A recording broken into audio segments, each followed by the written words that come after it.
So we've got Drew H with us tonight out of Atlanta. Drew is going to do a presentation on how AA got into correction facilities. Is that how I pronounce it? Or say that? So we're going to have a quick version, a short version of the set-aside prayer. If you'd like to unmute yourself, please do. And we will do that together if you want to join in. So using God as you do, don't understand God. Please help me to set aside God, please help me everything that I think I know. With an open mind For a new understanding. New understanding. Amen. Amen. And we're also going to say this version of the serenity statement. Thank you. So it's, may I seek the serenity to accept the things I cannot change. Courage to change things I can. And the wisdom to know the difference. And the wisdom to know the difference. And we're going to be thinking of the alcoholics who have yet to find a solution and are still suffering from alcoholic torture, that we've all experienced to some degree. And we're also thinking of our family members.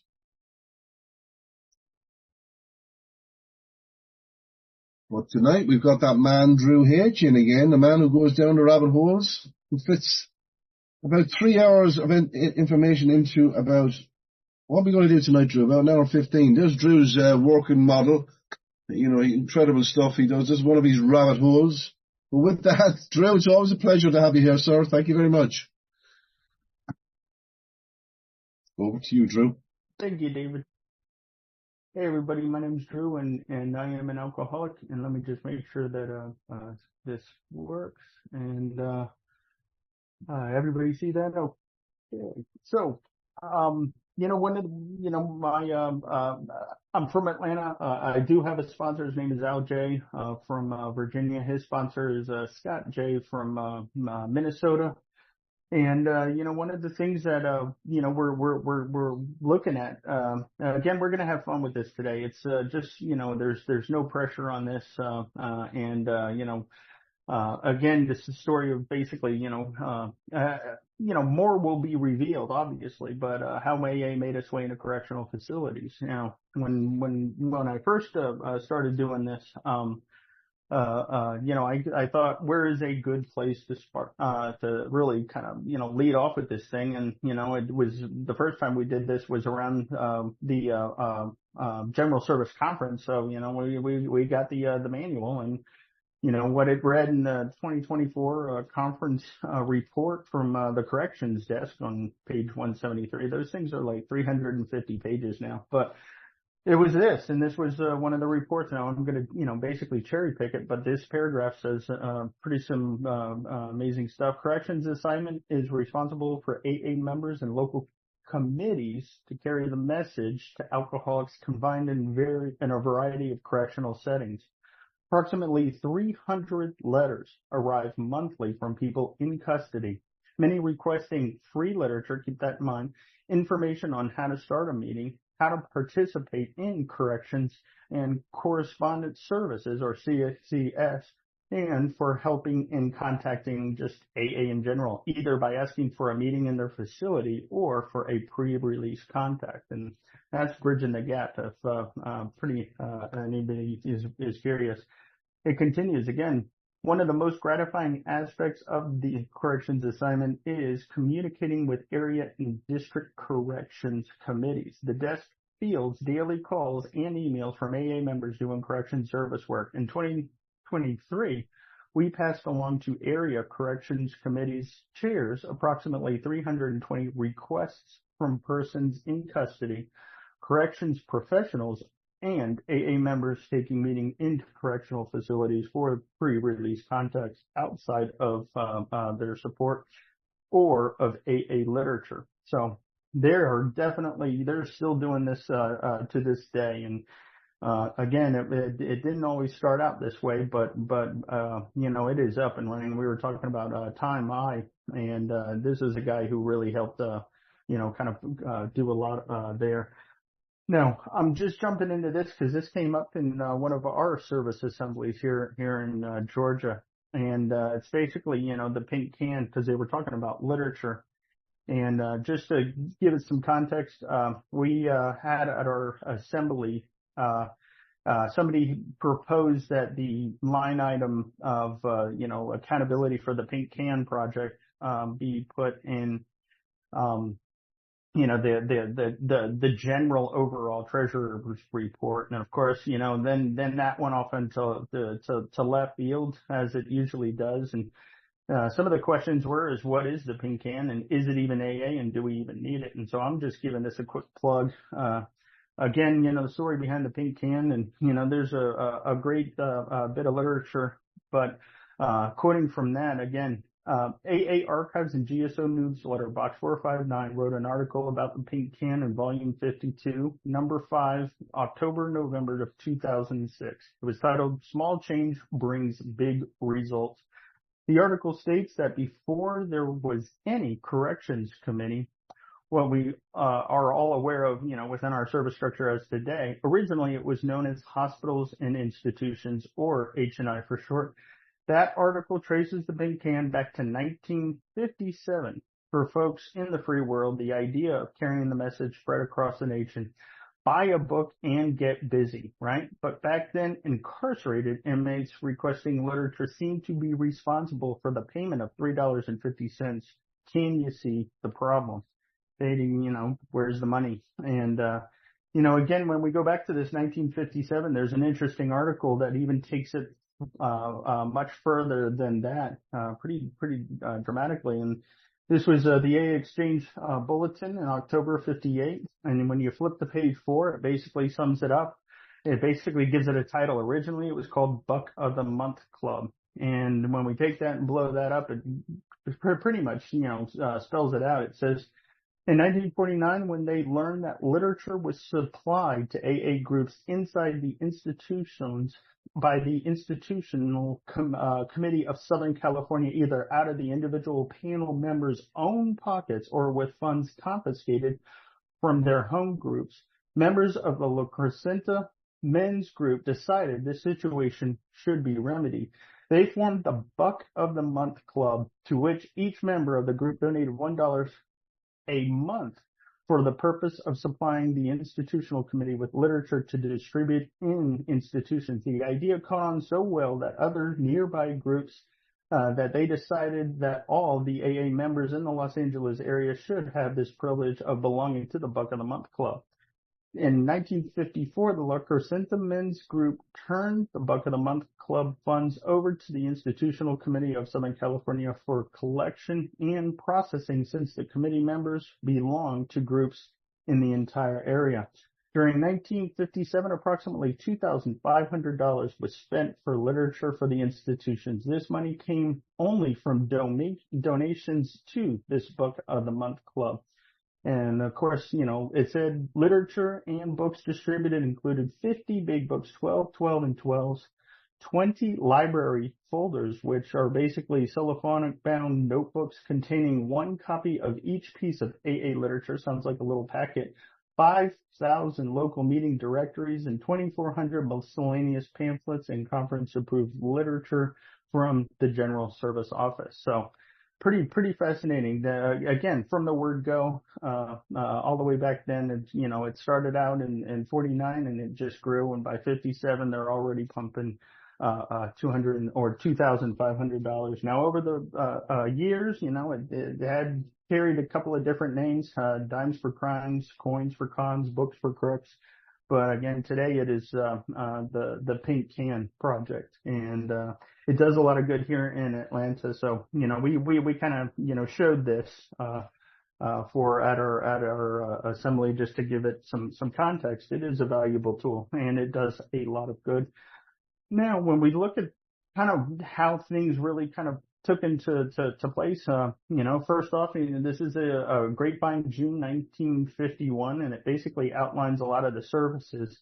And what's really is the title. We got a new concept for services. So at the 1951 very first General Service Conference, each committee kind of had booths, and the booths were basically as such, listed as mail-in inquiries about AA.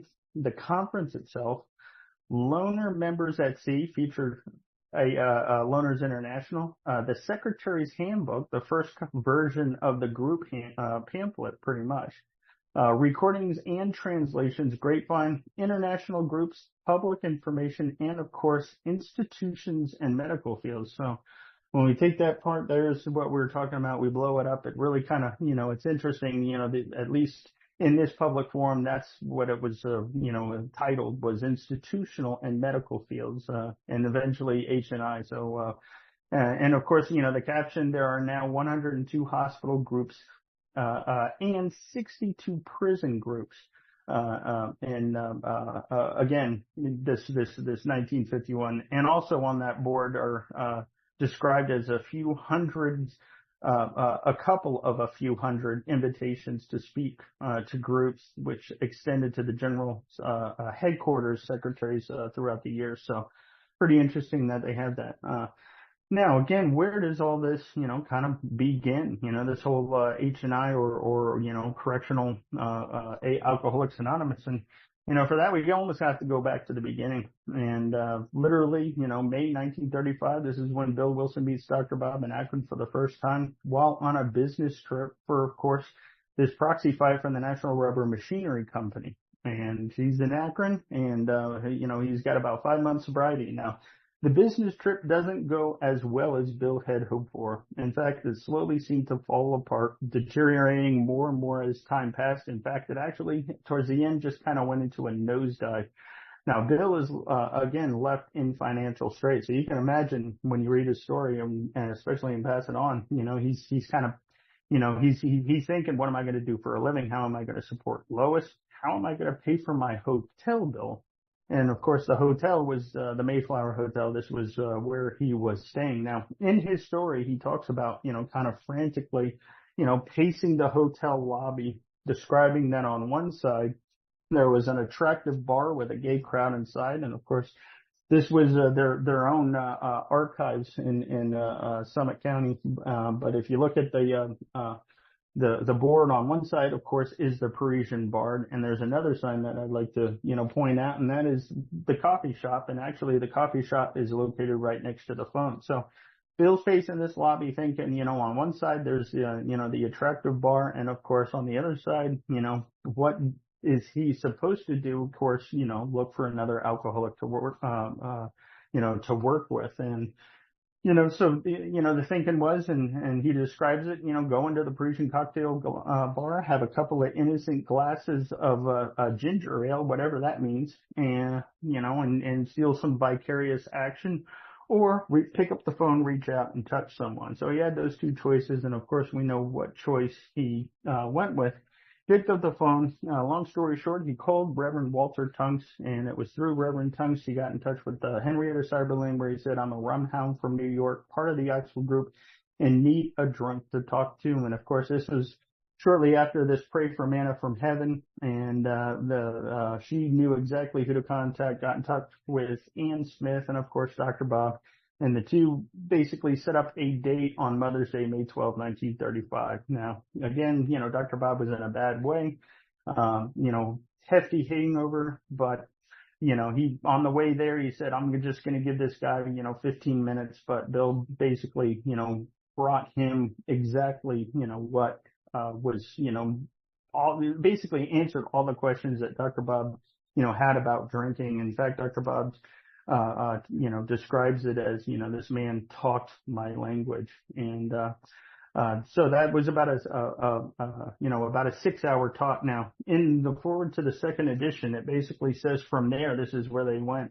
It says, hence the two men set to work almost frantically upon alcoholics arriving at the ward of Akron City Hospital. Their very first case, a desperate one, recovered immediately and became AA number 3. So, there's a couple of people before that, but really we're just going to focus on AA number 3. His name was William Ira Dotson. They called him Bill Dotson. Now, Bill and Bob, so basically Dr. Bob calls down at his stomping ground, Akron City Hospital, gets in touch with the admissions nurse, says, is there somebody that's there with a drinking problem? And of course, we kind of know the story. She says, yes, there is. This gentleman just struck a nurse the night before. And, basically Dr. Bob says, marvelous, Me and a guy from New York may have a cure for alcoholism. We will be right down.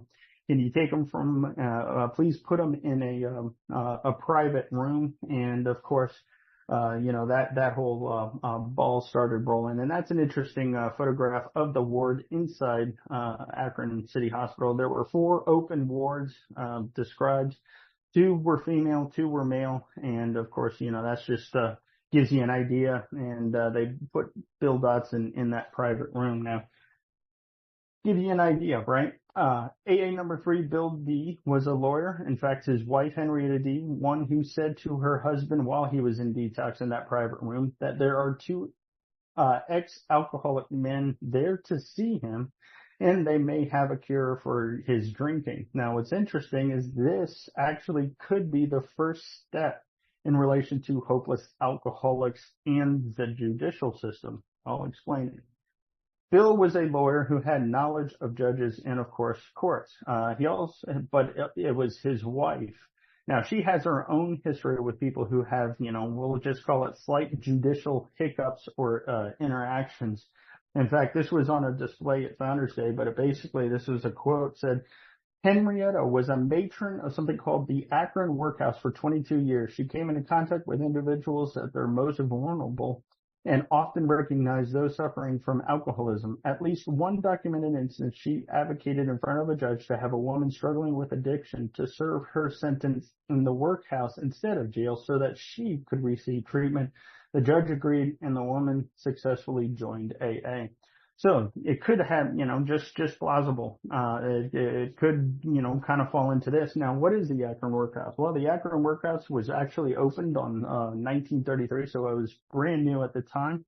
And that's an interesting patch that we found. Again, the Akron Workhouse, but the description was this. It's exactly what it sounds like. Akron's new workhouse is now in operation while city funds no longer pleasure and a large number of persons who have to be imprisoned there. It is going to save a lot of money by maintaining its own establishment. And so it's kind of like, it's not run by the facility, but they basically do their own things. It's almost like work release, but it's not really release. Now, what's interesting is later on down the road how this is explained, and this was around 1981, but it says, the workhouse used to really be a drunk tank. Interesting. Now we get so many people on thefts or previous convictions pleaded down to misdemeanors. So, it sounds like it had been, one of those things. Now, the only reason why we are showing this is to pose kind of this crazy question.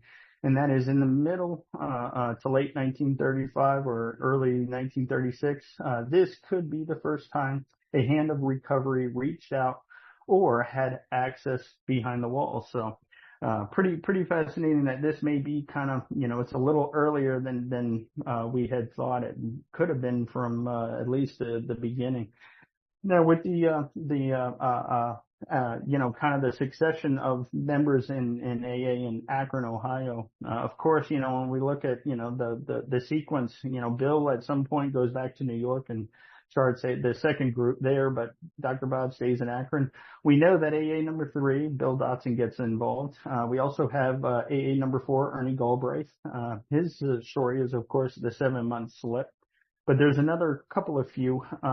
One was Walter Frank Bray. Now, he came in and, of course, tried to get sober, but ended up relapsing. And there's a note here that after his relapse, he ends up being the first admittance into St. Thomas Hospital under Sister Ignatia and Dr. Bob. But his first time through gives him kind of that AA number 3 little standpoint. And then there was a fourth one, and his name was Philip Murray Smith, AA number 6.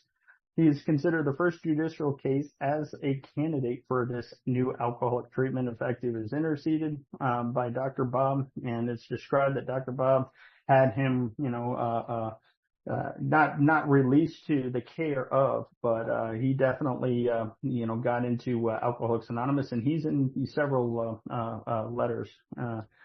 Now, again, as AA spreads. Again, we're going into the 40s here. Now, as it spreads, there is strong evidence that after the Big Book was being published, there were small contingents, possibly even as early as 1939 into 1940, that a few small but growing groups in metropolitan cities around the country were making their own way into local jails and, of course, these city lockups. In fact, there's a great document called AA Behind the Walls, and it pretty much, busts this thinking. It's like, which one was the first? Well, it's almost impossible. It just, the documentation is, we even have our own thing, here in Atlanta, but at least, in this document, it says as early as September 1940, only 7 months after the first meeting in Philadelphia, the members there paid their first visit to the local, quote, House of Corrections, which was located in Holmesburg. So it continues. It says another one, at the Westchester County Penitentiary, a group of Westchester AAs carried a message inside the wall in mid-1941, and a prison group was started predating San Quentin. And the caveat, again, it may not have lasted, but there's definitely signs that this has pretty much, as soon as the chapter starts, people got busy carrying the message, and what better place than there. Now, there is evidence of early meetings in these local facilities, but the chain of events that made AA a valuable force to help poor incarcerated, hopeless alcoholics basically started with a simple 12-step call, and that took place in San Quentin. Now, considered, again, this facility, considered the first registered AA group inside a correctional facility. Now, remember this picture, especially that guy right there. This guy, it will be a future national AA advocate and eventually a Class A trustee, and he does a lot of good, and we'll swing back around him. But again, where does this story start? Well, obviously San Francisco. Of course, it's the West Coast. Now, how does AA actually get there? Well, the first plug for AA in San Francisco, and there's what's interesting is that non-alcoholic psychiatrist Percy P. Pollock, a big book contributor back in New York in late 1938, made the first ripples of AA that eventually reached the shore in San Francisco. Again, Percy Pollock. Now, some of his little background. He was very young at this point. Graduated from the University of Colorado at Boulder in 1927, and of course, all this boiled down is, in short, he made his way to the Manhattan to study at the New York Psychiatric Institute, which is actually part of Bellevue Hospital. And of course, this was at a time when the AA book was starting to be written. And then down there you can see Percy Pollock, Junior Physician Psychiatrist, January 7th, 1938. He stayed there for some months. Now, again, side note, Bellevue Psych Ward, just to give it a plug, is about a block and a half from Calvary Mission, where Abby Thatcher got sober and where Bill found some alcoholics to work with. So location, it kind of seemed fitting that they would, go to Bellevue to talk to some folks.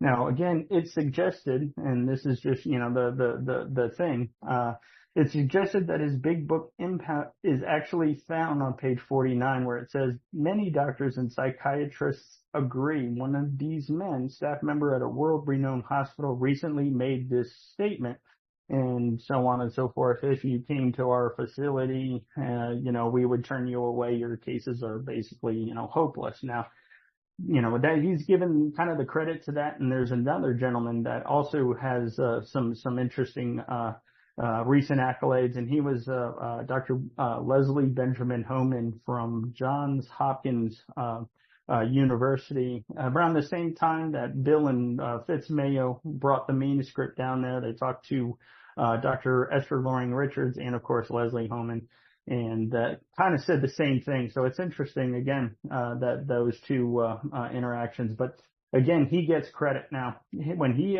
leaves New York and eventually goes to California, it's an interesting description, almost from the word go, when he arrives. And this was his obituary, but it basically talks about his movements. Dr. Pollock came from New York Psychiatric Institute and a stint at Agnew State Hospital at the behest of the late San Francisco Health Director, C.G. Geiger in 1938, to become the resident psychiatrist in this new facility. Now, I love this. Within a year, Dr. Polyak was complaining that the court system was using psychiatric facilities as a dumping ground for drunks. So he's just coming out of the gate with this stuff. Again, just an interesting thing. Now later, again, through this time, his thoughts about AA, one of the quotes, again, this was a little later, but there were other cases where the psychiatrist could make no progress and sent the patients to Alcoholics Anonymous, which succeeded where the doctors had failed. So that's some pretty good, kudos. Now, long story short, again, Poliak had a hand in the first San Francisco group, located at number 51 Potomac Street. And the first meeting was held shortly before Christmas in '39 at Mrs. Orm's Kitchen at 51 Potomac Street. Ted C., a patient of Poliak's, along with King Y. and Jack C., were soon joined by others, again bringing the total to 6 members in a month. And of course, AA is now in San Francisco, California. So basically, give some kudos to Percy Poliak for various things. Now, and this is an interesting family photograph, and of course it was from the Poliak collection. But AA is now in San Francisco, but that doesn't really. There's way more to it than that. And so with this, we're basically going to switch gears, and now we're going to talk about this guy, Warren A. Tangent. Now we head to Richmond, California, where this Minnesota transplant, Warren Tangent, who had a spiritual awakening in AA, and of course who worked at the famous Kaiser Shipyards. Now, we're looking at the map. A is in San Francisco. Now it's in pretty much Richmond, California. Now, Kaiser Shipyards, big company, major company, almost beyond count. They had 3 major facilities, and of course one of them was at Richmond. Now we might as well put everything into scale. There's San Quentin right here. Now, unknown if that bridge was there back in this time frame, but it was either a short little drive across the bridge or a ferry ride, but they are definitely within sight of each other. Now, this is very summed up. Warren Tangent found his way into the rooms of Alcoholics Anonymous, carrying the message surfaced. And of course, he was, even, came to, this thought of an avenue to pursue, especially in order to keep it, you got to give it away. Now he ended up approaching, his company, Kaiser, who employs tens of thousands, with the news that alcoholism is an illness and it can be treated by one who has already done the work and has, as part of their own recovery, they in turn work with the next new alcoholic and eventually, joins Alcoholics Anonymous. And of course, Kaiser Shipyard lights up and it's pretty much a go. And one of the things that, he most likely, had in his grasp was, what about the alcoholic employee? Now, this is just an early, pamphlet of the time. In short, it's the chapter 2, employers, but again, this was Warren Tangent approaching, the Kaiser Shipyards. Now, Kaiser Shipyards are enormous. Again, this is just, this is a shift change going in. This is, again, in the northeast section of San Francisco Bay, and tens of thousands of people. Now, in the sea of faces, again, shipbuilders, surely there must be an alcoholic or two, or, 200. Again, it's just an interesting thing. Now, just to give it some perspective, again, this was exiting late 41 into 42, result of Pearl Harbor. Kaiser Shipyard employees worked around the clock for the military shipbuilding effort. Now, what's interesting is, just to give it some scale, there's another thing that Kaiser is famous for, and of course, when you look at some of the sea of faces, you can definitely, you might be able to point out some of the alcoholics, but there's a couple of folks that you can easily point out, and something that had to do with history overall. And you can't really, blow that up. That's still kind of grainy, but in short, it is home of Rosie the Riveter. So it started here in around this time in Kaiser Shipyards, and eventually spread to all facilities and the motto, around the country. So that's just some nerdism, rabbit hole number 1 probably. But when we look at the, context of things, around the same time of that, Jack Alexander, Spring 41 article went to what is described as a readership of 3 million subscribers. including all throughout California, especially Los Angeles and San Francisco Bay Area.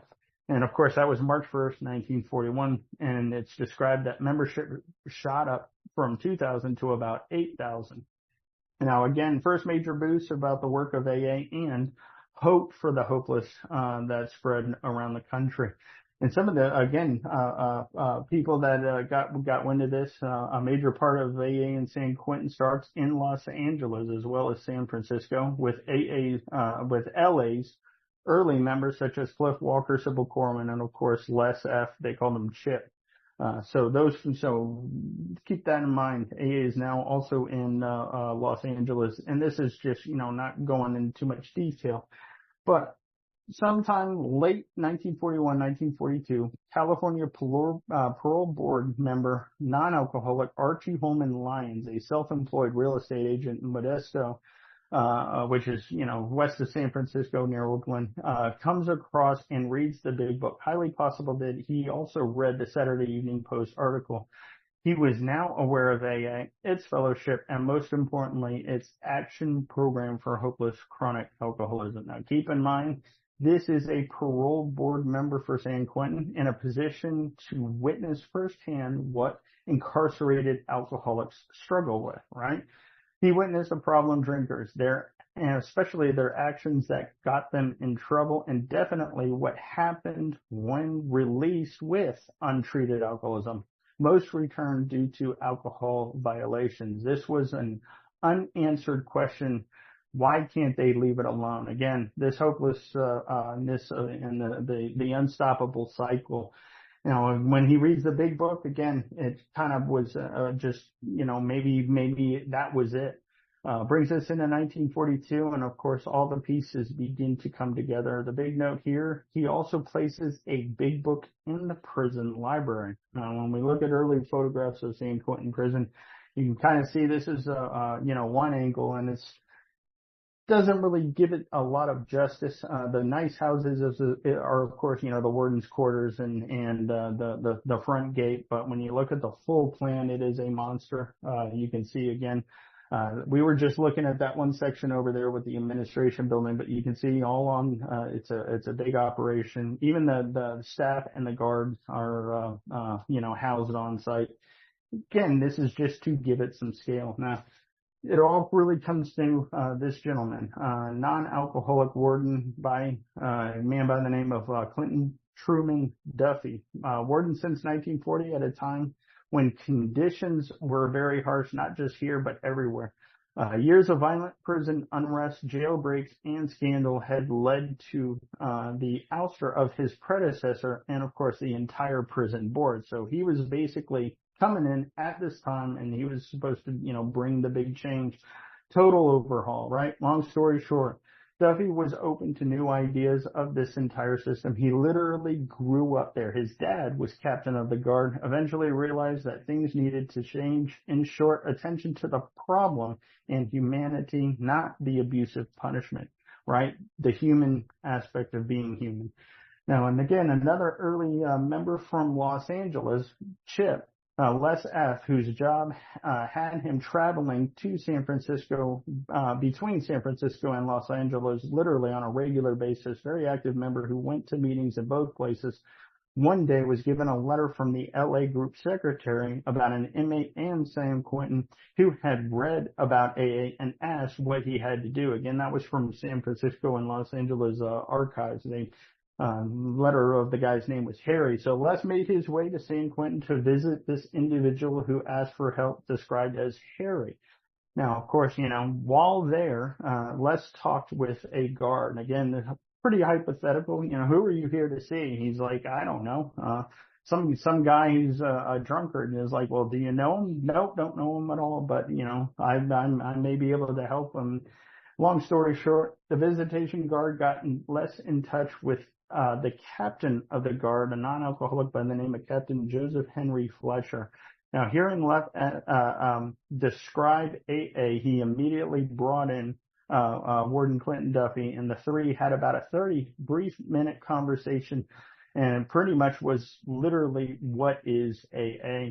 And of course, that ball started rolling. Now, Warden Duffy, who had first contact with AA member Les, needless to say, he was a little skeptical and especially apprehensive, and commenting about the situation, drunks in charge of drunks.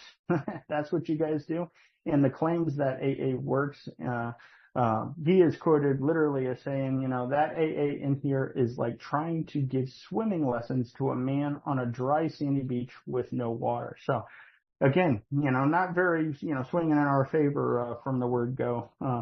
But Warden Quentin Duffy got Les in touch with Archie Lyons, the guy who had the book earlier. Together, it's described that they talked for a couple of hours about how AA works, this spiritual solution, the psychic change, and one alcoholic talking with another. And this aspect, the unique shared experience and connection. In short, that one alcoholic could affect another alcoholic as no non-alcoholic could. Now, keep in mind, it was Archie who placed an AA Big Book in the prison library at its earliest, probably following the Jack Alexander article. Now, we're just going to introduce it. Inmate Harry got the ball rolling with Left S on this 12-step kind of call, but it was another inmate who was an alcoholic who found the book in the library, read it, realized his problem was alcoholism. He discovered why he loses all control once he starts to drink liquor. Again, parole violation. And his name was Richard Polk Maestas. He had a couple of aliases, Ricardo M., Ricardo Maestas, and my favorite, Doc Mason. That's a great one. But it's described that he was a clerk in the prison library where he came across the Big Book of Alcoholics Anonymous. He checked it out and read it. Now, again, Ricardo, past salesman, would drink and forge checks. He served times, was granted parole, but after conditioned freedom, which is basically do not drink or, anything, he gave into the first drink, and of course, short time, he was picked up, liquor violation. So, back in. Some of his DOC paperwork even mentions, and I love this, it says liquor excess and habits of life intemperance. Now, you could go either way with that. It's either excessive intemperance or, liquor is in excess and his habit of life is just drinking all the time of intemperance. Now, after reading the entire book, he got to this page in the very back, how to contact P.O. Box 657 Church Street Annex in New York. Again, wanted info to start a chapter, and he also more books. The letter was stamped, received May 4th, 1942. Now, with this, we take a little, dance over here, and of course, there's a letter, a response from our Second National AA Secretary Bobby B, dated May 15th of 1942 to Ricardo or Rickard LM LR, and of course, it states the following. Now, this is a transcript from a book by Gary N., who's did incredible work on Bobby Berger, The Untold Story of AA's Fantastic Communicator. So you can find this letter on page 50, but basically it's thank you for your letter of May 4th regarding the work of Alcoholics Anonymous in accordance with your request. We are enclosing a leaflet describing how the book Alcoholics Anonymous may be secured. I trust you will find it helpful. We as alcoholics have all basically the same broad experience. Then, after breaking down and relating our problems to other AA members, we found that we were closely bound together in so many ways. We have found a solution to our problems in AA, and know you can help also if you are really sincere in your desire to recover from alcoholism. Your own experience having evidently proven to you that the resolutions and your understanding of the matter in question will not keep you sober. In order to bring happiness to yourself and to those close to you, you must first overcome the alcoholic problem, or else you will never be able to have anything. Therefore, we trust the enclosed literature will give you a further insight into the AA program and what it has to be done, or what it has done for us. And of course, chances are, again, this time frame, probably one or two of these, if not both. The how to order pamphlet that came out. This was just an early printing. It basically describes what is Alcoholics Anonymous book.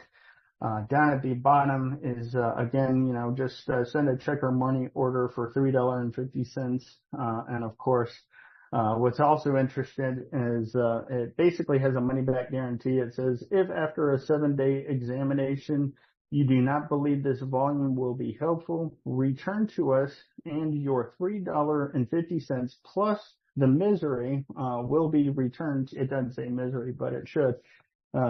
The other thing is, again, more so than not, this one of these pamphlets. This was the AA pamphlet. And it's basically the stories of Larry Jewell and Houston Press. But there are several versions. There's just a handful from 40 to 42. So these probably were also sent with the literature to San Quentin. Now, in short, Ricardo M., with his recently sent material, approached the guards and staff about what it would take to start an AA chapter inside San Quentin. The parole board member, Archie Lyons, is in absolute total support, along with Captain of the Guard Fletcher. Warden Duffy approached the commission for authorization to start an AA chapter, maybe paralleling kind of the priest's operations and how that is set up, kind of like, church on Sundays, but with AA. Now, even shorter, Warden Duffy liked what he heard, realizing that everything that he has tried before failed. Wow, that's just amazing. Nothing worked, but let's give this a try. Nothing seemed to work. He was interested in a spiritual side and a unique approach that was growing steadily in Middle California. Now, the question is, like Les visiting Harry, were there any local trustworthy AA members that could take up responsibility for a permanent AA operation? Well, just so happens there is. And of course, Warren Tangent steps into the picture. Now, here's the note. By this time, Kaiser Shipyard had begun an early kind of HR program for the one or two or hundreds of shipwrights who may suffer from alcoholism. And of course, Warren Tangent is one of its facilitators, and plus San Quentin is literally within sight of Richmond, California, and the connection is made. Now, this is just this is a San Quentin news, but when Ricardo read the book through and through, interesting, he had a urge to share his findings, so he wrote an article for the prison newspaper. In it, he describes this article, and he looks at the similarities. He relates to, yes, that's me, also, there I am again, and so on and so forth. His article in the prison paper sparks immediate interest, and soon there was a contingent of folks who wanted this special freedom in the midst of incarceration. Now, after conferring with Warden Duffy, a prison affairs committee was started with Ricardo and Duffy, and on September 27th, 1942, the first in-house prison chapters of Alcoholics Anonymous starts behind the walls, soon followed by experienced AA members, including Warden Tangent, who were allowed to carry the message inside. So how cool is that? Literally an absolute first for a maximum security prison, just a free-for-all, and people of AA can come in and carry this message to inmates while incarcerated. Now, again, Warren T., known for his Kaiser Shipyards, established their own in-house program for the alcoholic employees, helped establish this new group. Soon, aid from outside AAs entered the institution and connected with Ricardo Maestas. Eventually, more AAs from all over California were allowed to accompany Warren, sharing their experience, strength, and hope.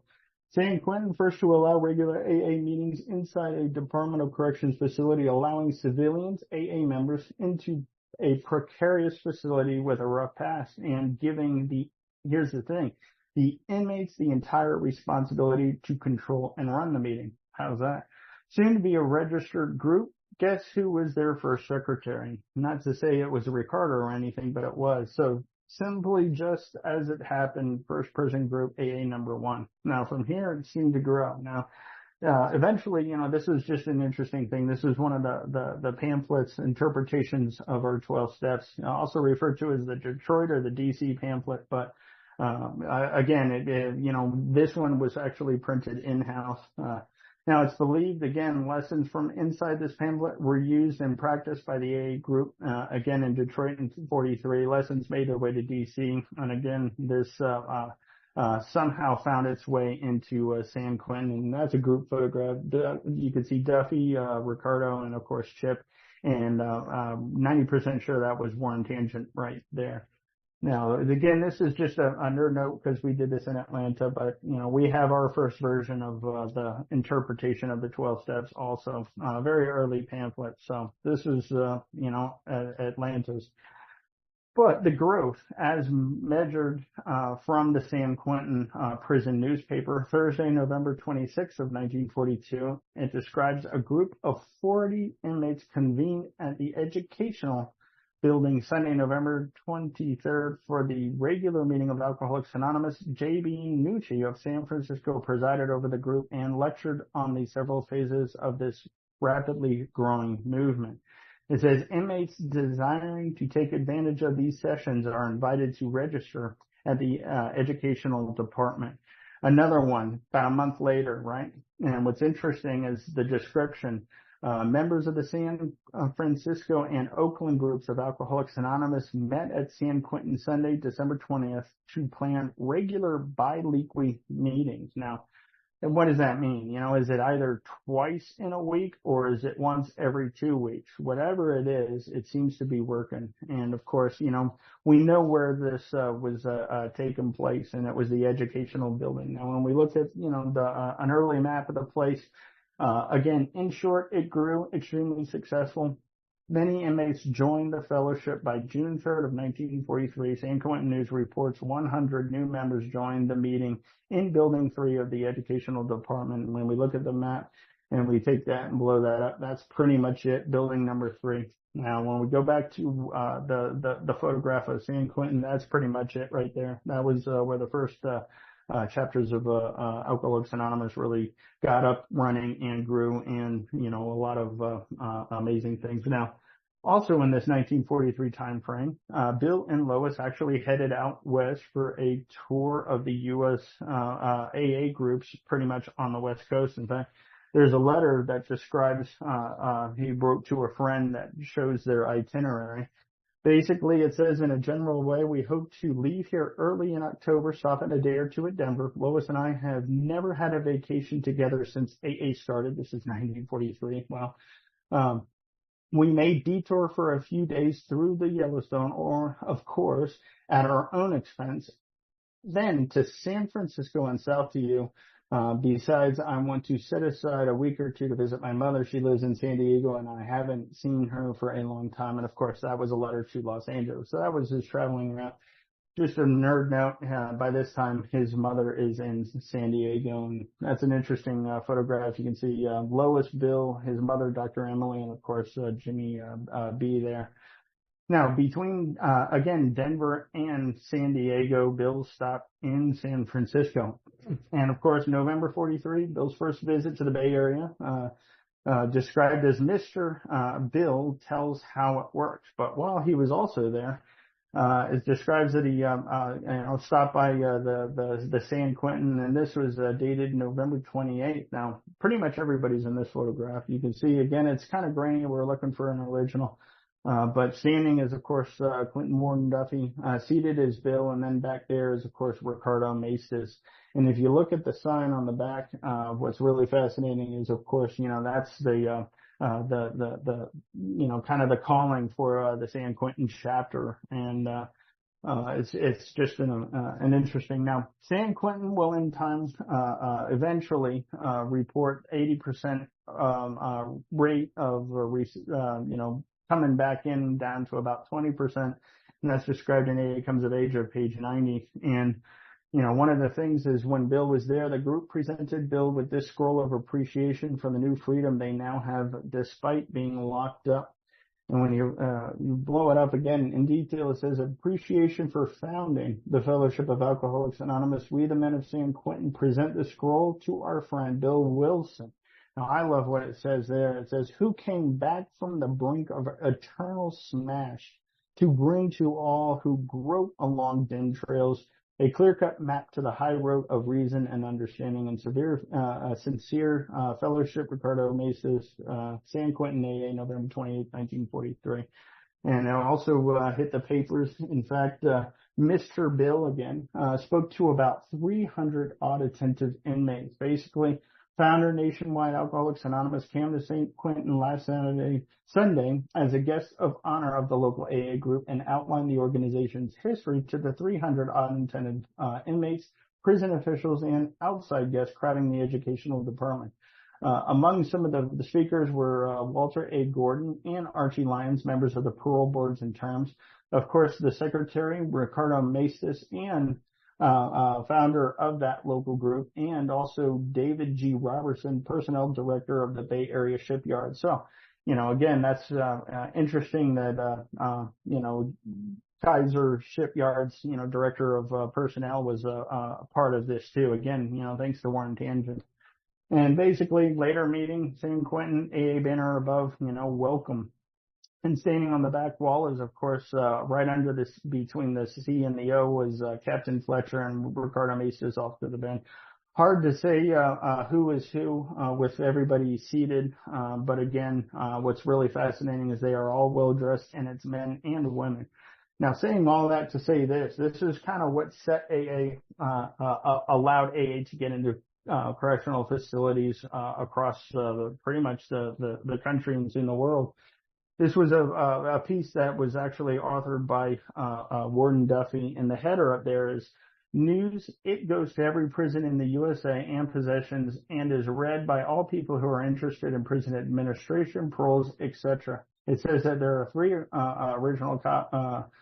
there are three things: an original plus 2 copies. And again, this is a scan of that, but it's by Whit Clinton Duffy. Now, this is a lot of reading, and it's pretty much word salad, but man, is it worth it. It says the repeal of prohibition did not, as many believe, result in lessening of crimes directly due to drinking. There continue to be committed to penal institutions a large percentage of men who, except under the influence of liquor, were law-abiding citizens. Men who lose all control over their actions as soon as they have taken the first drink. Men who periodically went on drinking sprees for periods as long as several months, during which time they neither knew nor cared where they were nor what they did.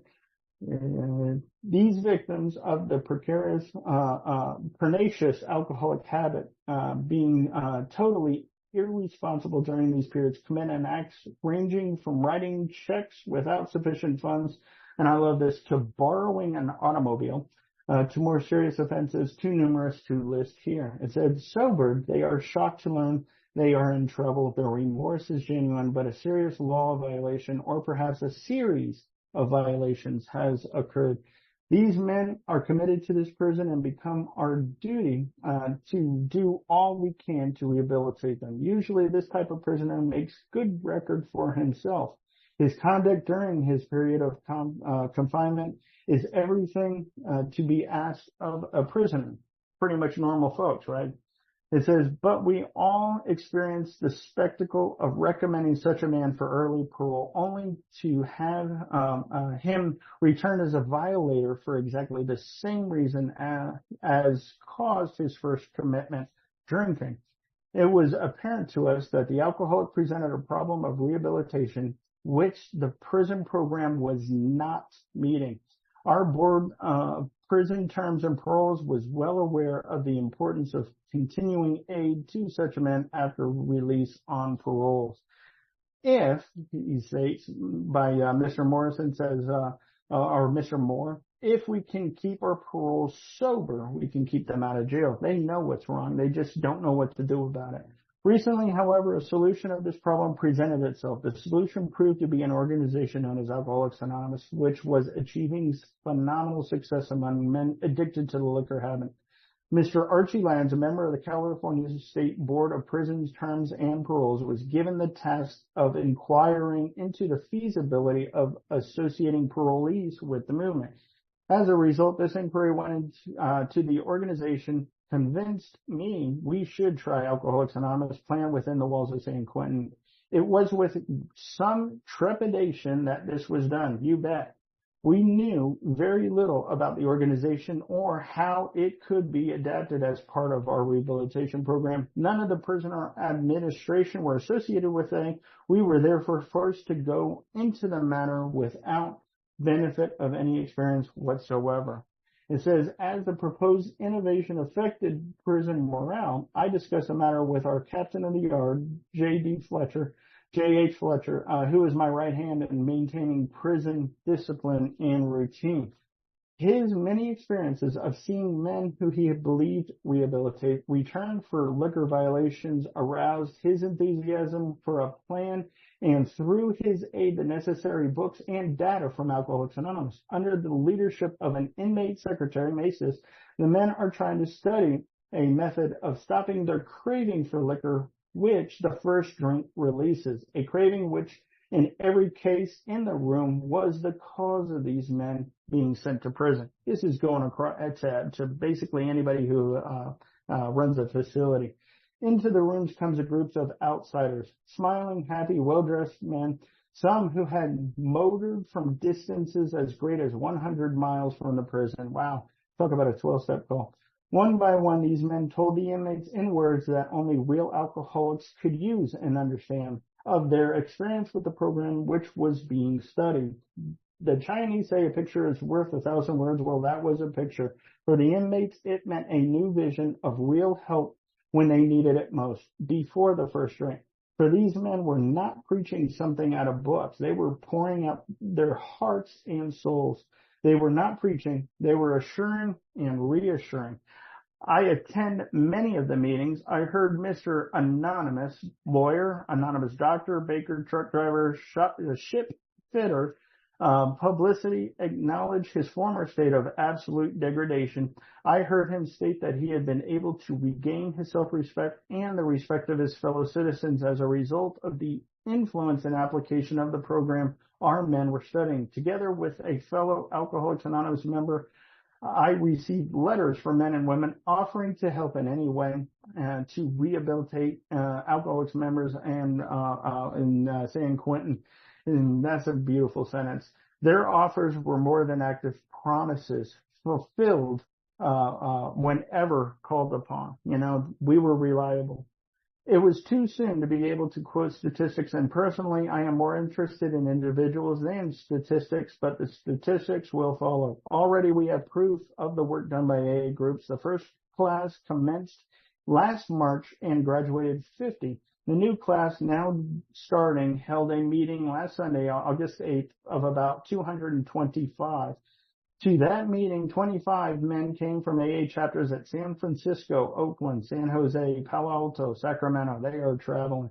The sponsorship and guidance from these outside men evidences an interest which has never been expressed by any group of citizens in this problem of helping and associating with ex-convicts. Yes, these men offer practical and so essential human companionship for men on parole.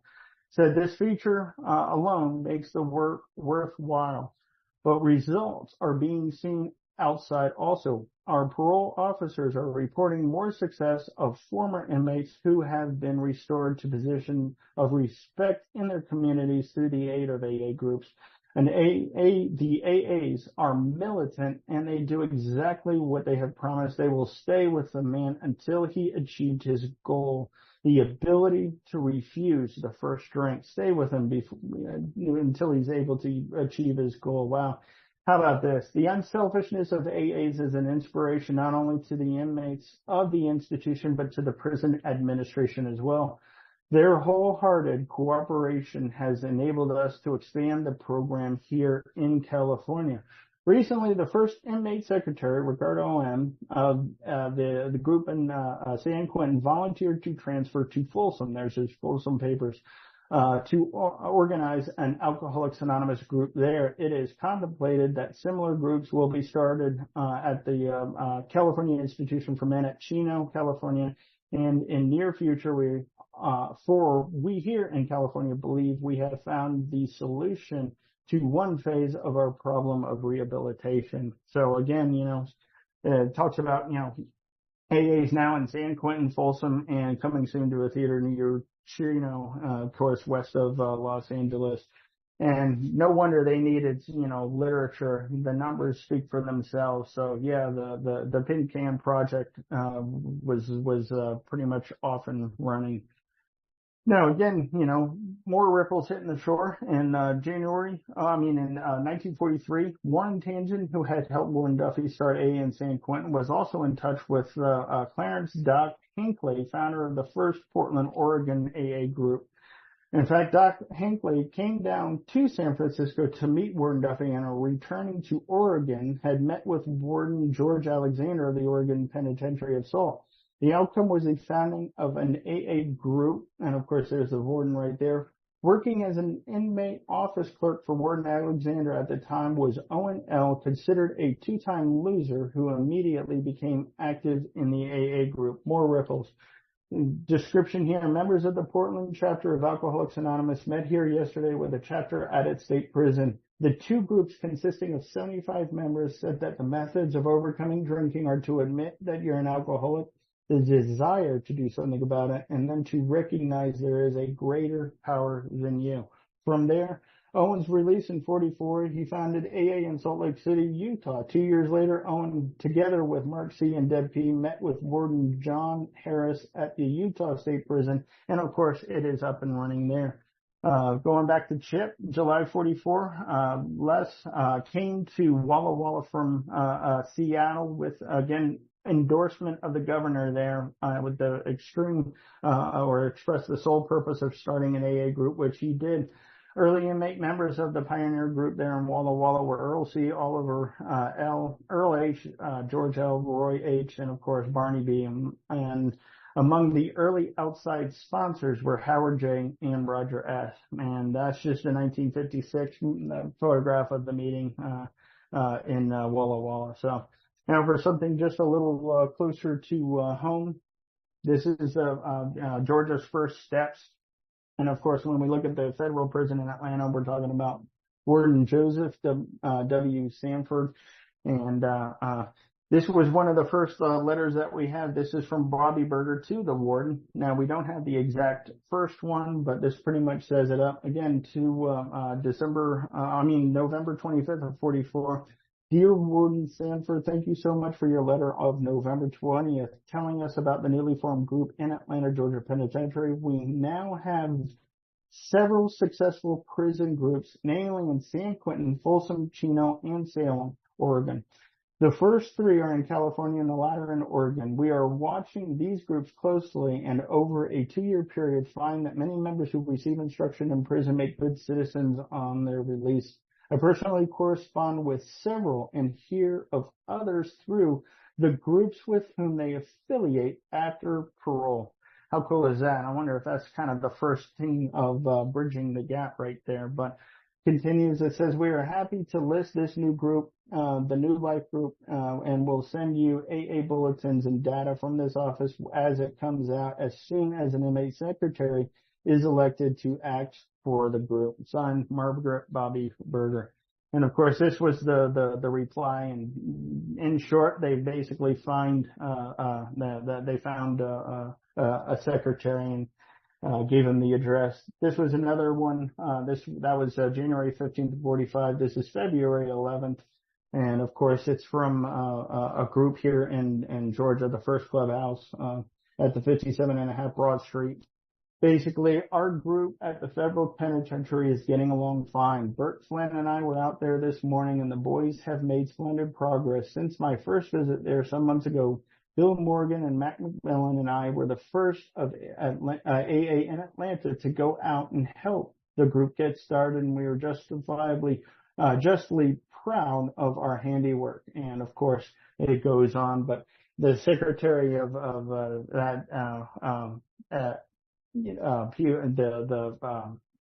57.5 Clubhouse group, the Atlanta group, that's what I'm trying to say, was of course Robert Garrison.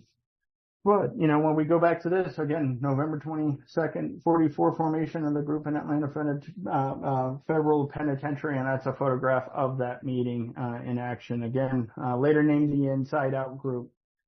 just incredible. And it kind of looks like, exactly, the shot from Walla Walla, podium speaker, the 12, steps, the whole 9 yards. Again, they met, 10 a.m., every week. Every other Sunday, they have an AA speaker come in from local AA groups within the community. They interact with the 57.5 Club and outside sober members, correspond with local members as well as AAers in the penitentiaries across the country. And of course, they don't allow outside AA publications, Grapevine or AA Bulletin, but they do print their own in-house magazine, and it became known as the Pink Elephant. So that's why there's a giant elephant on the front of it. They're either talking about the elephant in the room, or once you find out the title, the Pink Elephant, it makes sense. But again, this was their in-house. Now, first interaction with AA in correctional facilities in 1942 with San Quentin. By fall of 44 into 45, Georgia's first steps with AA in the facilities. Now, what does it look nationwide about 2 years later? For that, we go to the list of AA groups. Basically, all the information of registered, and of course, when we look at the back cover and we blow that up, as of August 1st of 47, membership had about 48,000. Groups were 1,650. These include 22 hospitals, 29 prisons, 5 in U.S. possessions, and 13 in other countries. So in 6 years, it went from 1 to 29. How cool is that? On Friday, July 14th of 1950, interesting caption. Again, greetings from the first International Conference of Alcoholics Anonymous. And when you flip it at the bottom right side, it basically says something pretty interesting. It says, Warden Duffy to appear on radio program. And of course, underline, also during the week of the 16th, Warden Duffy will plane to New York. It's not New York, it's actually Cleveland, to speak before the first National Conference on Alcoholics Anonymous organization. His theme will be alcoholics and prison. So that's an interesting thing. And of course, Cleveland, Ohio, July 28th, 1950. And that was him, again, and that's the slate where he, saw AA in correctional institutions. That is actually, there's a recording of that on, in recovery, speakers. But when you look again, this was just an interesting thing. Some of the keys were, of course, hospitalization was Dr. Myra Texan, Dr. Silkworth's right-hand man. Again, this was the time Silkworth couldn't make it. So Texan did. Industry was Lewis B. Seltzer from Cleveland, and of course, Warden Clinton Duffy. And not to mention was also, the start of really this thing called AA Family with Lois and Bingham becoming Al-Anon. But it's the first international conference, and here he basically talked about the need for prison groups. Now, again, going back to this particular photograph, and the person that was on there was this gentleman. His name is Austin McCormick, Class A non-alcoholic trustee, emeritus of Alcoholics Anonymous, director of the Grapevine Corporate Board, overseer of AA's monthly news magazine, and member of the Grapevine Editors Board. And of course, he was emeritus in 76. Now, those photographs came from the Saturday Evening Post. Now, this was a full article about prison reform. Alcoholics Anonymous was not mentioned, but boy, is there a lot of stuff that we do in there. But it pretty much gives you an idea. Of course, it was taken 1951 all through San Quentin and Austin McCormick. Now, when he was an advocate, one of the fun fact in 55, the same year as our St. Louis convention, Austin McCormick set up one of the first type of parole release sober living houses called the First Step Home. Because AA can't own any property or any entities, nor can its name be used, AA was one of the driving forces. The groups worked with alcoholics, again, showing them how to stay sober. So I thought that was pretty interesting. And of course, they came up with their own pretty much newsletter, Institutions Exchange Bulletin, and it went from there.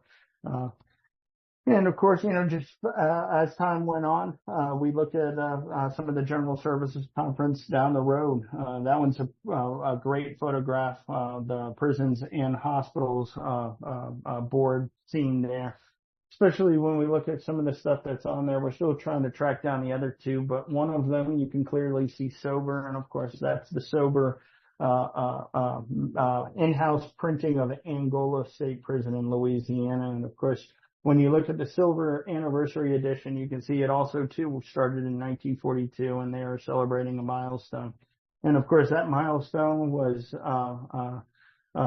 celebrated again. Some of the key people were, a retired director, lieutenant general, Department of Institutions, a couple of wardens, and of course, a guest speaker, was of course Warden T. Clinton, Duffy. So pretty interesting. Again, this was, just a magazine. It's still going.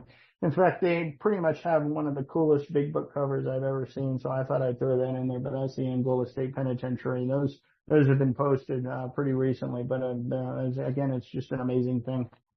Now, this was actually found in a file marked 1958, but this was down the road. So this is the follow-up to pretty much what Clinton Duffy did in the beginning. And this was correctional officials evaluate AA. Now, we're not going to read all of this, but it's basically everybody who ran a facility chimes in and talks about, a brief little, tidbit on what AA has done for them. People chime in from Texas, Virginia, Pennsylvania, Pennsylvania, Oregon, Oklahoma, New Jersey, Nebraska, Missouri, Minnesota, Michigan, Massachusetts, Maryland, Maine, Iowa, Indiana, Illinois. Of course, there's Georgia. And of course, that was the Georgia State Prison down in Reidsville. He chimed in. Has meant a great deal. Totally southern. Florida, Colorado, California again, Arizona, Kansas, Ontario, Canada, Manitoba, Canada, Connecticut, and of course, New York and back to Minnesota. Keeps going. Louisiana, Georgia again. And of course, that was the federal penitentiary, including Virginia, Wisconsin, Virginia again, Vermont, and a whole lot of Texas happening there. Northwestern, British Columbia, Ontario, British Columbia, Pennsylvania, Oregon, Oklahoma, again, back to New Jersey, California, Washington, Minnesota, California, and Ohio. And of course, there was this that just had other comments stating that we could not, it's too expensive to print this. So we just, those are some folks that chimed in. So again, it goes all the way back to this particular thing, St. Quentin, the first real registered group of Alcoholics Anonymous, and with the gentleman who said that he signed this thing. How insane is that? That is just, that's amazing. Again, what's really fascinating is when you look at everybody that played, a hand in this, they all knew each other. How cool is that? This is 1943. Warden Sanford and Clinton Duffy were vice presidents of the American Prison Association. And of course, one of the board of directors was Austin H. McCormack. And I'd be willing to bet that as time unfolded, every single person that was on this list and the lists following it started an Alcoholics Anonymous group within their facility. Pretty amazing. So this is just another non-alcoholic, Warden Duffy, who did so much for Alcoholics Anonymous. He and his wife both became sold on being able to reach all lives and make a change. An advocate to the end because he saw the results, mentioning the need at the 1950 Cleveland Convention with an 80% recidivism down to 20% issued in 55. The parting thought is are we still doing this today? Man. How can I get involved again and help someone else? And of course, where the only true difference is, they got caught. Some of us have been there. And of course, when we go back to this photograph with, the captain of the guard, Fletcher, Ricardo Maestas, and I just added this last second because we were talking about it. Can't go without talking about Tom I, because he did so much and still continues to do just boundless information. This is pulled from a talk that he did in Atlanta in 1969, shortly after he was appointed the alcohol director for North Carolina. So that's a lot. And what I will do is I will, again, David, thank you for having me, and I will hand it back to you, my friend. Thank you, Drew. You can unmute yourselves, everyone. I'm sure you will want to acknowledge that tremendous presentation by Drew H. Wow, fantastic. Unbelievable. Thank you, Drew. Wow. Thank you so much. Thank you, Drew. Fabulous. Wonderful, Drew. Good stuff. Excellent. Thank you. Thank you, Drew. Brilliant. Thank you so much. Appreciate it. Really impressive. And you want to contact Drew, I think Rob is going to put his email in the chat. Drew, we put your email in the chat if you want someone wanted to contact you.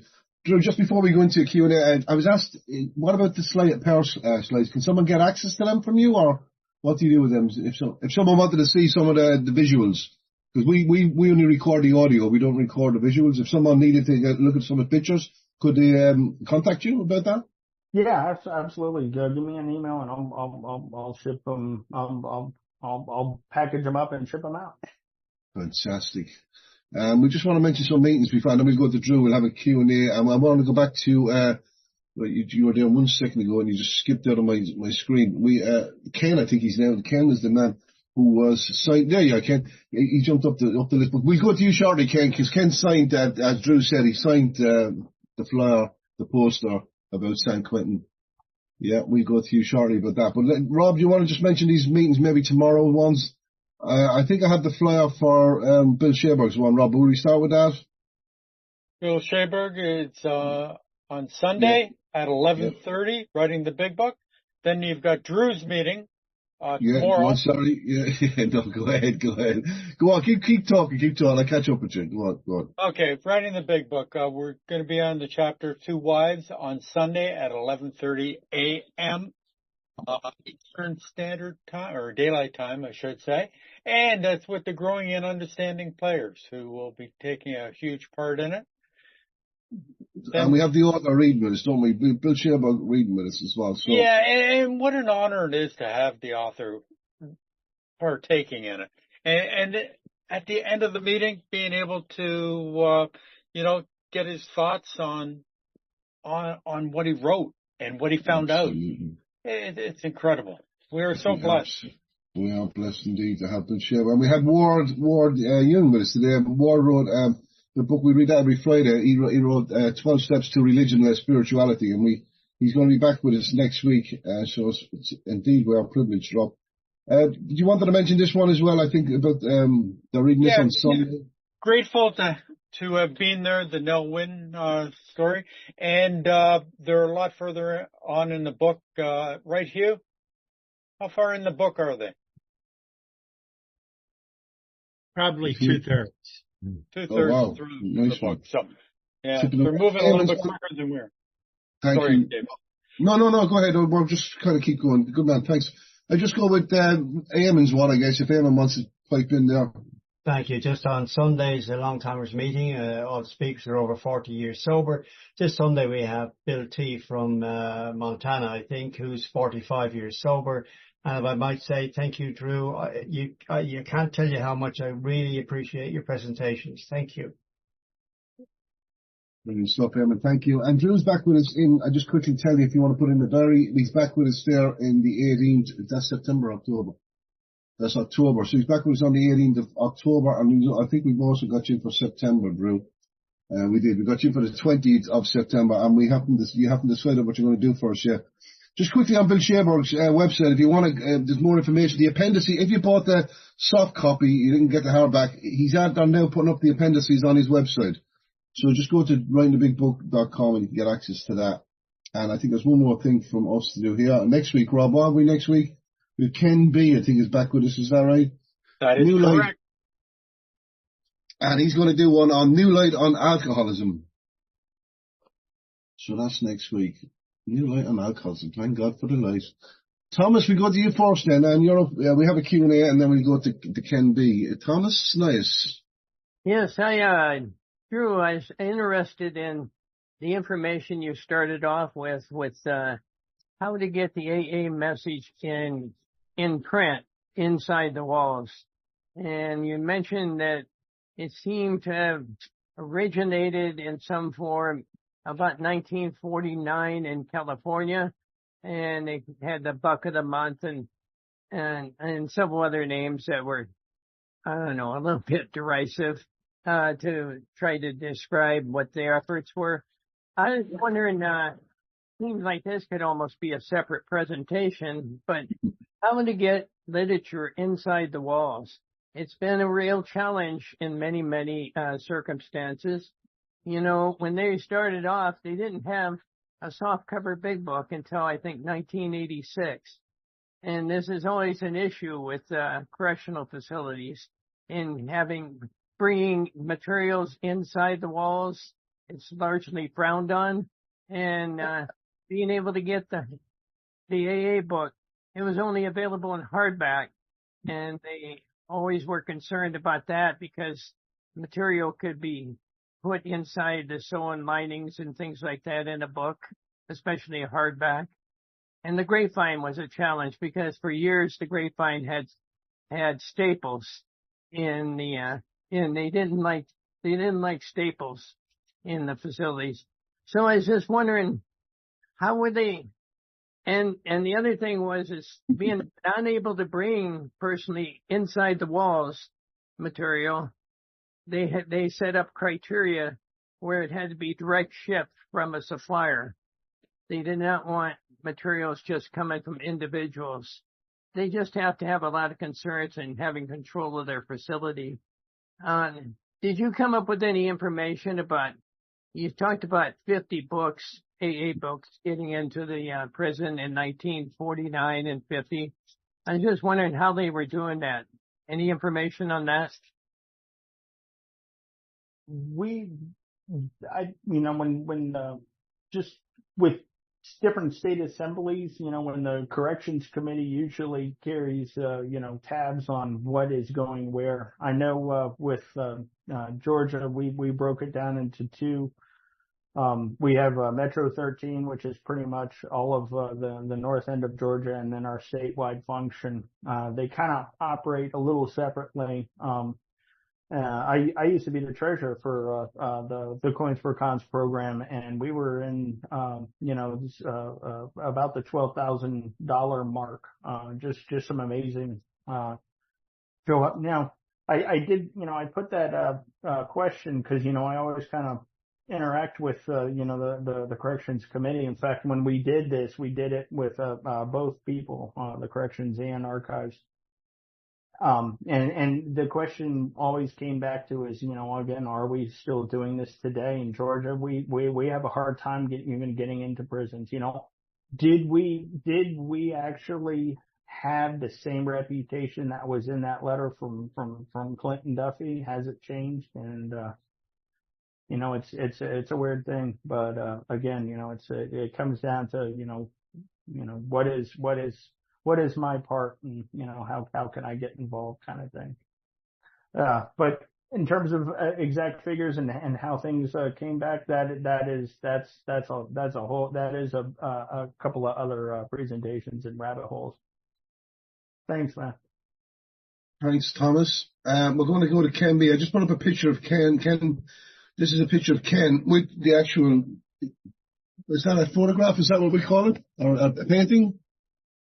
It's a photograph. Yeah, and I was telling everybody it's in the right hand, and obviously I'm pointing to the left-hand side of it. So it was my mistake, and my memory really, it'll tell you a little bit about where what I'm remembering today. So Ken, if I may, I know we got this from you earlier on the pre-recording, but on the pre-meeting, you're pointing at your name. So people put the name on this. When was that? Could you just tell us when exactly was that?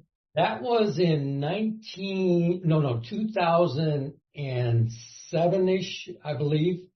And it was in order for Tom, he mentioned Tom I, and he started a corrections conference in North Carolina on a yearly basis. And so we wanted to be represented at the conference. And so we put that banner together. And I don't remember who drew it, but we have some phenomenal artists there. And so I got to sign it along with all these other guys, as you see. And some of them are still in the program, some of them are doing good, and other ones have kind of faded off. But it was a long time ago for me too. So to say the least. And we really enjoyed the fact of being able to be represented at this conference and everything like that. So Drew, I really appreciated what you said, I've heard this before, even while I was at San Quentin. And by the way, I was the editor-in-chief of San Quentin News when it started back up in 2007. They got it back going in print after 20 years out of print. So I had the privilege of writing some articles for that, and there's one of the articles I wrote. And it was an honor. And what I can tell you about AA inside of the prison system now is that it's got a lot of distribution of the program in there. They now have tablets, and I'll speak for a California prison system. They can download all this information on their tablets to read the big book, the 12 and 12, Grapevine, and all those other things that we have. But my story is that, I got to prison at the age of 19. And after a year of incarceration, I went in front of a parole board recommendation hearing, and they said, you're doing good except for one thing. And I said, AA. And they said, yeah. And my understanding of AA at that point was it's just some neighborhood kid who got a DUI, and it sounded like a country club without a bar.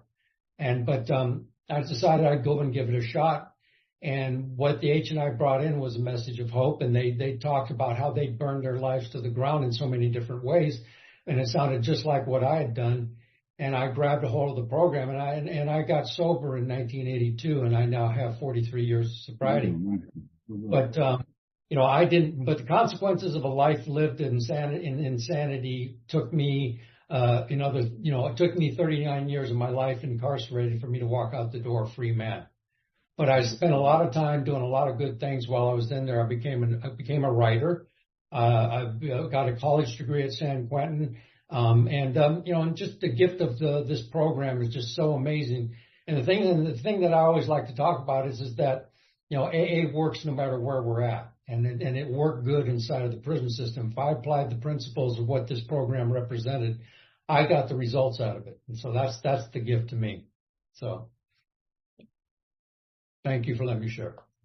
Thank you. Thanks for sharing, Ken. And yeah, it's again, that's to be part of something like that. I mean, your story just keeps getting better and better and better, brother. And no harm, no foul. When you were pointing your name out, Hugh actually sent me a text that basically said, if I go 100 miles west of San Francisco, I'm in the middle of the ocean, so I got to go back and correct that.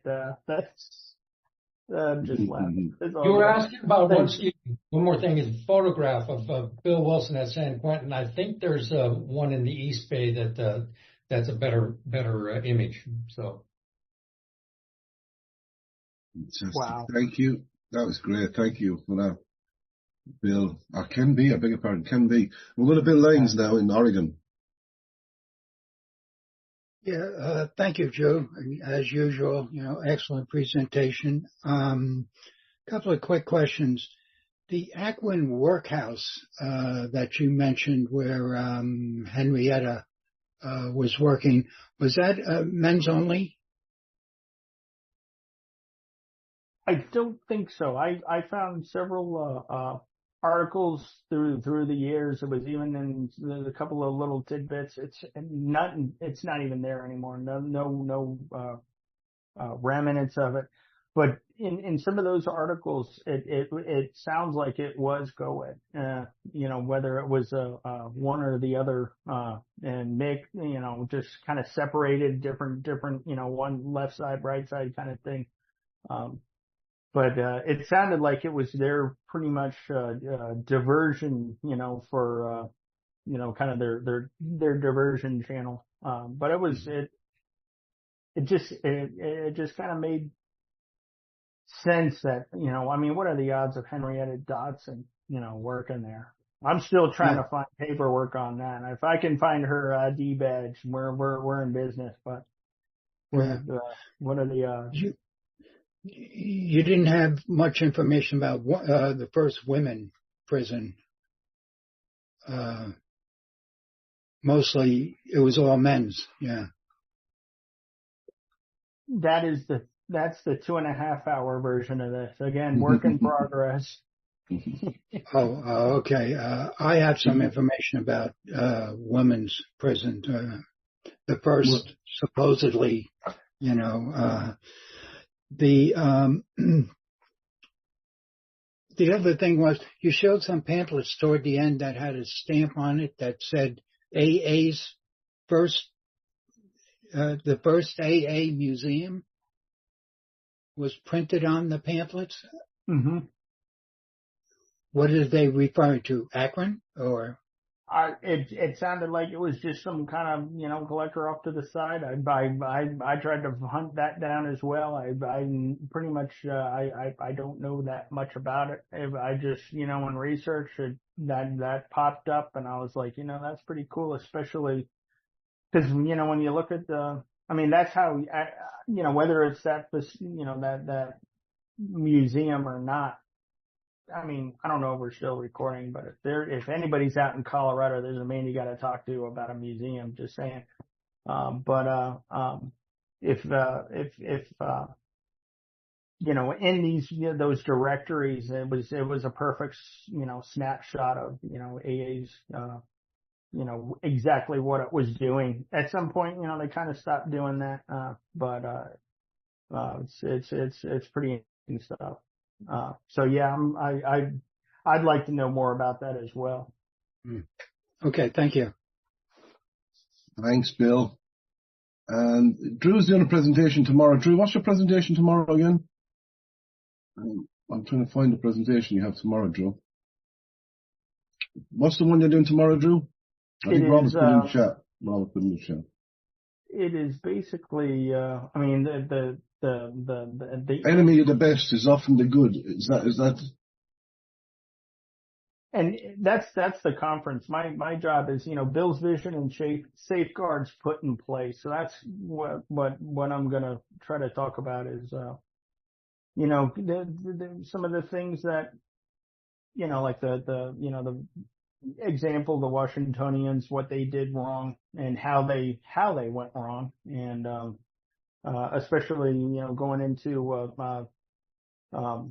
the traditions and then of course the concepts, but we're really going to town on the 6 warranties because there's a lot of stuff that I've come across that describe the warranties in the original or in the manuscript of 1962, which is beautifully put. And so we're going to show all of that.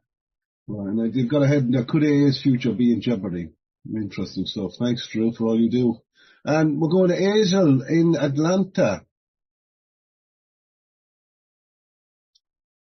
Yeah, thank you, David. Hey, Drew. How you doing? How's it going, Hazel? Good to see you, bud. Hazel, you're muted. Always good to see you, Drew. You as well. It was a great presentation, and I'm so glad that Black people weren't committing crimes then, because I didn't see any of them in the images. Now, but on the other hand, there was one Black image, one guy in the 1947 images that you showed side by side, and I was wondering if you knew who that was. That I don't know. Okay.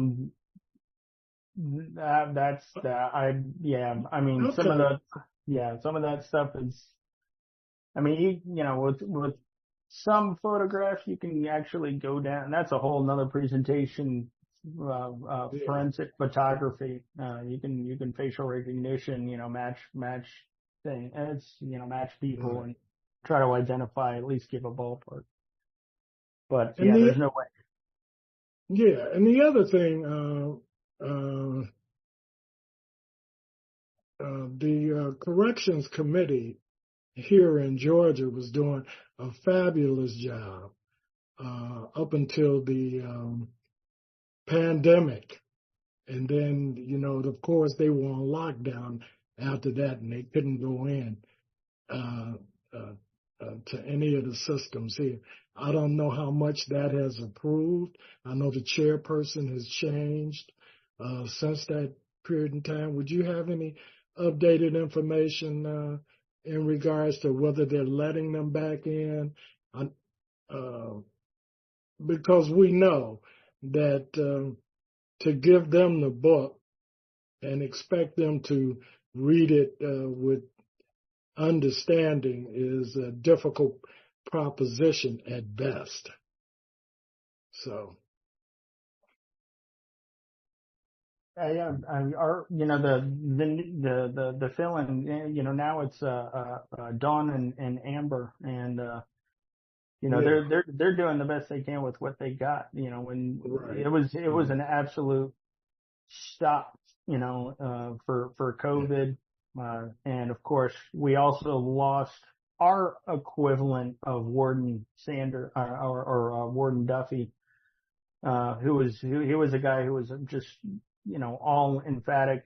He was in charge of all the penitentiaries. He gave people the ID badges when you took the class in order to get in there. And this guy was just mass producing.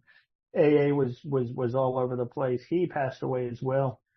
And supposedly his successor came in and, did well for a while. But then as, that process, kind of unfolded. Now it's just a revolving door of people in that position. And, it's like, do they even know what AA is? But the wheels are turning slowly. And some of them are going entirely digital with the pads as well. Some of them are actually just going straight Zoom. I don't know how that works, but, it's interesting. Just to give you an idea, there's been a couple of emails going out, feeler emails about, looking for a career, join the, Georgia Department of Corrections. So I think they're short staffed to sum up most of it. And, True. But things are, slowly coming back to normal. When I was at the last chili cook-off that the corrections committee had, and they had numerous people from who had been paroled, who were working on the outside, and gave some beautiful testimonials about the committee in Georgia and how helpful they were to them before they were released. So, thanks. And if you want to contact Drew, you can send him an email if anyone will have any information, want to get more detailed stuff. So now we'll go from Atlanta, I think, down to Florida. I think, Paul, you're in Florida, aren't you? Paul B. Nice to see you, Paul. Good afternoon, everybody. My name's Paul. I'm an alcoholic, and I'm in Massachusetts right now. Massachusetts. But anyhow, a short story about me and the corrections committee going into the institutions. About 15 years ago, when I finished up my 12-step work with my sponsor, he suggested that I go to the local jail, which was in Naples, Florida. And so I went and I did a couple of the orientations, and it took me like 4 times to get into the jail. It was very, very hard. And about the 4th time I come home, I was very discouraged.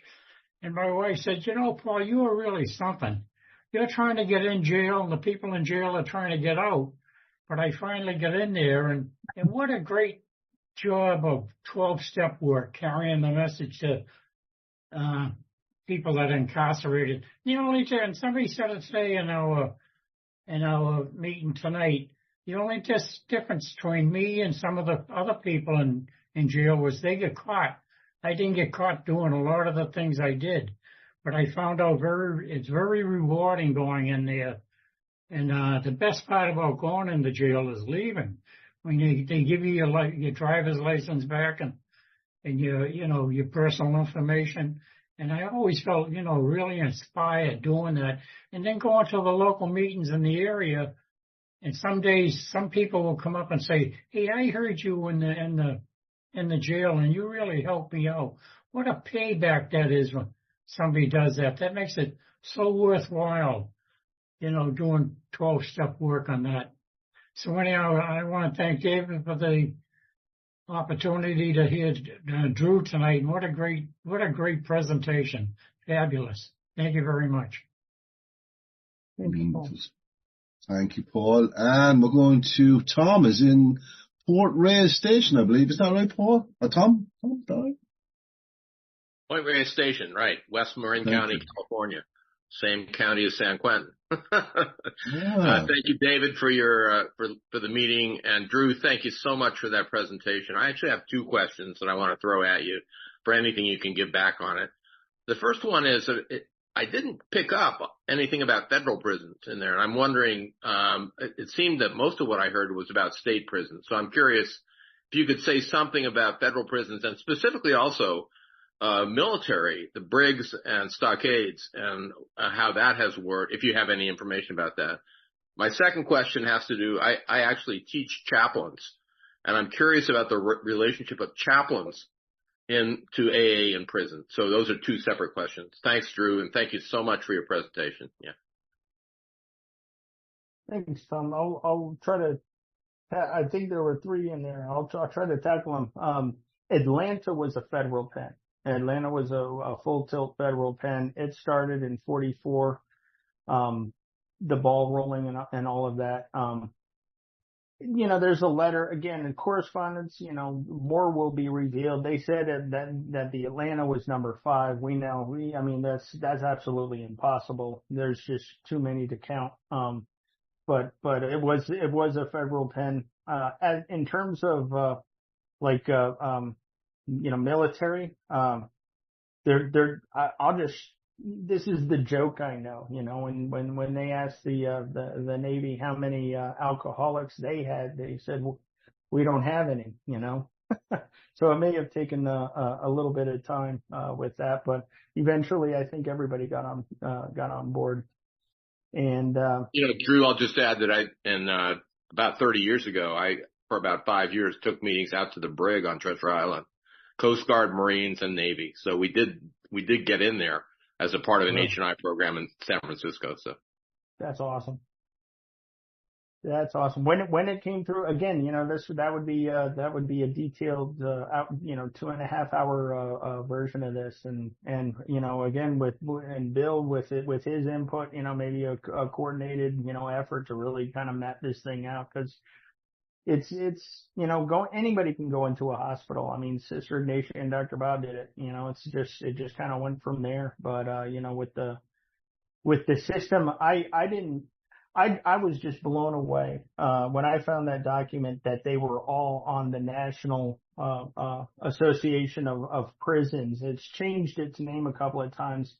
But way back then, I mean, everybody who, had a facility, most of the people that were in that 58, letter about, what AA has done for their facility. Pretty much all of those folks are on that list of active members. So they all knew each other, and they talked. It wasn't a matter of us approaching them. They just they all knew each other. So it's pretty fascinating. And with the chaplain, I think at least in Georgia, I know a lot of facilities are kind of upset because when at least in Georgia, if there's a chaplain or such, that's almost an established position. In fact, in short, they almost have an office pretty much on site or one of those things. And, the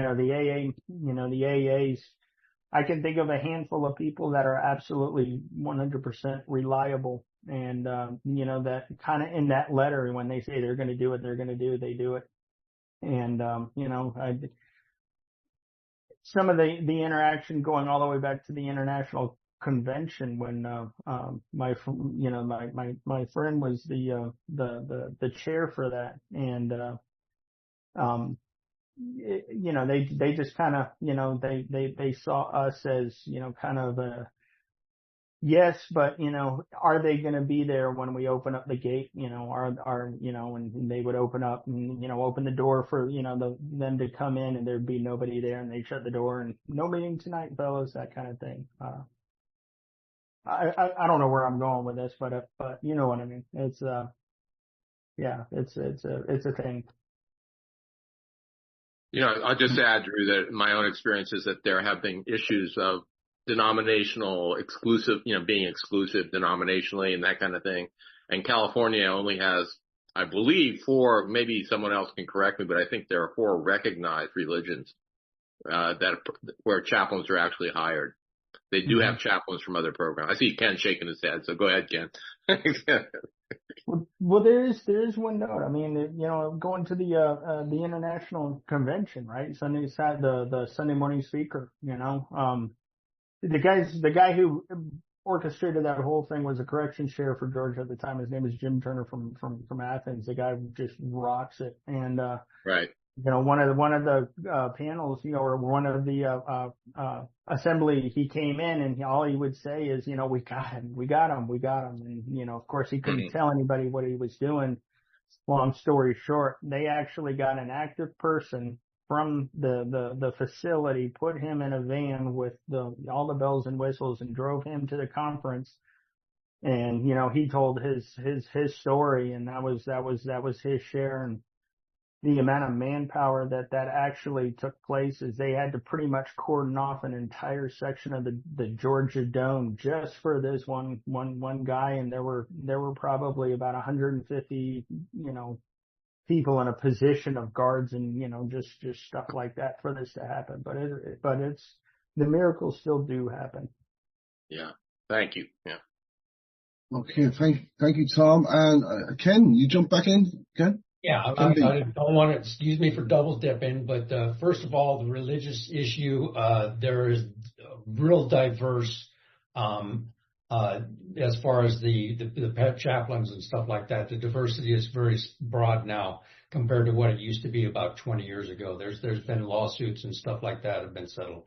The thing that I wanted to ask Drew about is if he heard about the situation about that went down in the parking lot when the two different groups tried to go to the AA meeting at San Quentin. They wound up in a fist fight in the parking lot on who got to bring the meeting. Oh wow! And that's the reason why H&I began. Because they needed to get a little bit of coordination going on what was going on in there. Because we have a little bit of a territorial attitude about us, if you know what I mean. So. Oh man, if by any remote chance there was an article about that in San Quentin, I'll drive out there now to get it. You're muted, Ken. You're muted, Ken. You're muted. Come back in, Ken. I wrote it. I wrote an article on it. Oh, and I was like, I've been hearing about that for years in the prison system. So yeah. That's the best. So you got each other's contact details, haven't you? Yeah. That's good stuff. Hugh, you jumping in, Hugh? Yes, I am. Somebody, maybe it was Drew, talked about, are you going to be there if we open this up to meetings? And I just want to make as strong a statement as I can that missing commitments is a huge black eye on AA. That should never happen. You mean members who commit to going to do service into prisons don't turn up? Oh, don't turn up. Yeah. Well, any outside commitment, public schools, PPC.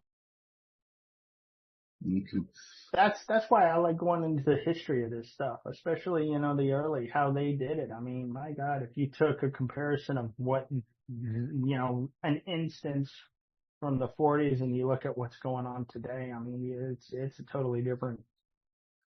It's because it's not life and death, I suppose, as much. We're not low-bottom drunks anymore, so I'm just generalizing, of course, but then they were low-bottom people. A lot more youngsters are coming in now, in my experience.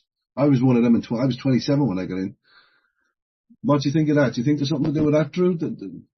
I think it's, we had an old timer, one time who kind of, put it in somewhat perspective. Back then there were, 20 old timers for one newcomer. And now it's like 60 newcomers for one old timer kind of thing. Wow.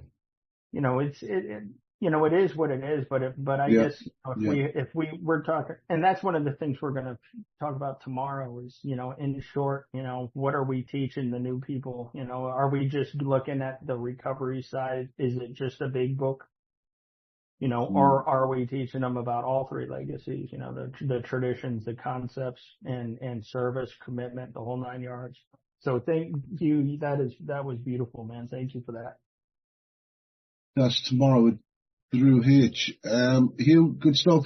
We might just call Drew. We'll come back to you in 1 second to Oh, that one's taking in a minute or so. Just to close for us, Jim Worley's doing something, Rob, tomorrow. Is that right? I try and stick on course for you, Rob.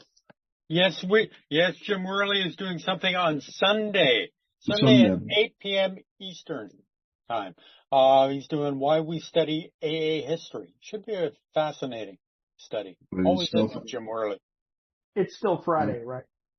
Still okay. Friday, yeah, it's still Friday.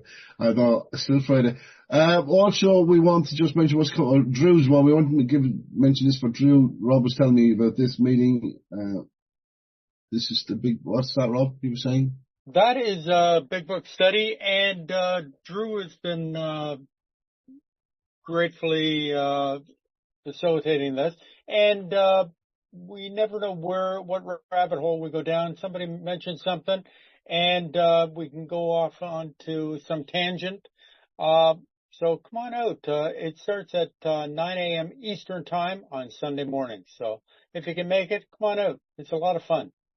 Brilliant. And Drew's agreed to come and do 2 more for us before the end of the year. He's going to do one off the top of my head. I have to look it up here, but my hair is, I think I have it here. I think I put it up here. He's going to do it in September and October. September is the 20th and October is the 18th.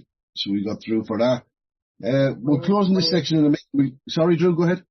I'm going to write that down. Thank you, Drew. We're back here tomorrow. I'm saying tomorrow. We're back here on Sunday. We have Bill Schaberg with us, the author of Writing the Big Book, The Creation of AA, and he reads along with us. And it was chapter 18 we're in. And to wives, interesting that Lois had. She said after years and years, she said, I still don't know why Bill wrote it, and I don't think I've ever gotten over it. Lois Wilson said that Bill Wilson asked her to read or write the chapter 2 wives. Fascinating stuff in that from Schaberg. And next week we're back here with New Light on Alcoholism with Ken B. I'll be working on that flyer. I guess you'll have me working on that for about 6 days. With the commas, the full stops, and the semicolons. You drive me up. Anyway, I'm being recorded. I should stop.